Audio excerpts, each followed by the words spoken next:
Child క్లాస్లో unit create చేస్తే parent constructor ఏమవుతుంది, పేరెంట్ కన్స్ట్రక్టర్ని కూడా కాల్ చేయాలంటే ఏం చేయాలి, ఈ వీడియోలో సూపర్ మెథడ్తో సింపుల్గా చూద్దాం. సో కన్స్ట్రక్టర్ ఓవర్ రైడింగ్ అంటారు ఈ టాపిక్ని. దీని డెఫినేషన్ చూసుకుంటే ఇది ఎప్పుడు అక్కర్ అవుతుందంటే ఒక చైల్డ్ క్లాస్ అనేది దాని ఓన్గా యూనిట్ని డిఫైన్ చేసినప్పుడు అది ఆ పేరెంట్ క్లాస్లో ఉన్న కన్స్ట్రక్టర్ని అయితే రీప్లేస్ చేస్తుంది అనమాట. సో అలాంటి టైంలో యూజ్ చేసేదాన్ని కన్స్ట్రక్టర్ ఓవర్ రైడింగ్ అంటారు. ఫస్ట్ యానిమల్ అనే క్లాస్ అయితే క్రియేట్ చేసాం, తర్వాత ఇక్కడ ఇనిట్ అనే మెథడ్ ఇచ్చేసి ఇనిషియలైజ్ చేసి యానిమల్ కన్స్ట్రక్టర్ అని ప్రింట్ చేయమంటున్నాం.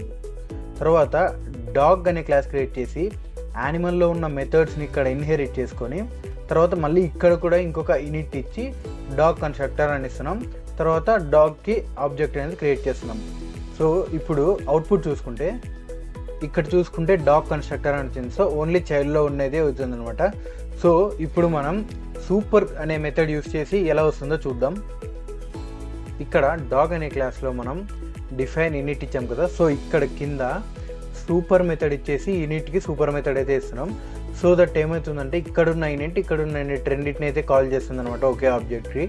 సో ఇప్పుడు మళ్ళీ అవుట్పుట్ చూసుకుంటే ఇక్కడ చూడండి యానిమల్ కన్స్ట్రక్టర్ డాగ్ కన్స్ట్రక్టర్ రెండు ఇచ్చింది. సో ఇక్కడ మనం సూపర్ యూస్ చేయడం వల్ల ఈ రెండిట్లో ఇనిషియలైజ్ వాల్యూస్ అయితే ప్రింట్ చేయొచ్చు అనమాట ఒకే ఆబ్జెక్ట్ క్రియేట్ చేసి.